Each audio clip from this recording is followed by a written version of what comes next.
Hello mga ka-hog farmers, welcome dito sa aking video for today.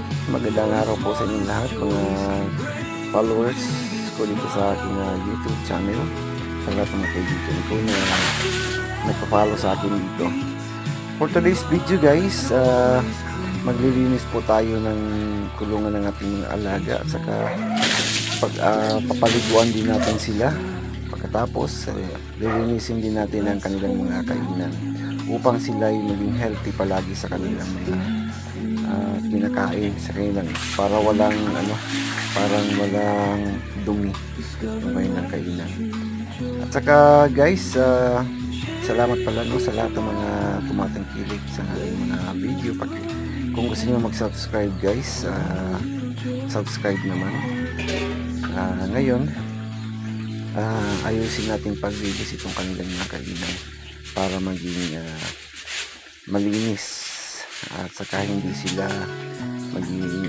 maging healthy sila pag sila ay kumakain. Pagkatapos natin linisin lahat guys, papaliguan natin itong ating alaga para sila ay maganda ang kanilang tulog. Saka naman maganda rin yung kanilang pagising nila.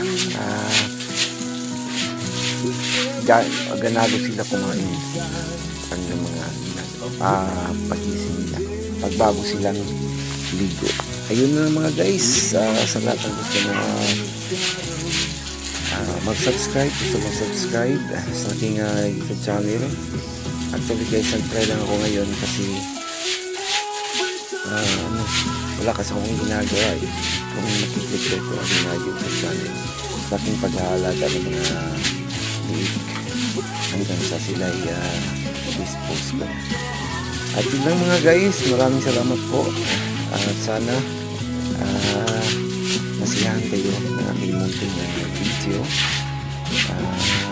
Sinsyahan nyo na itong aking camera kasi hindi yan na-charge kaya hindi siya nag-work. Maraming salamat po guys at magandang araw po sa inyo.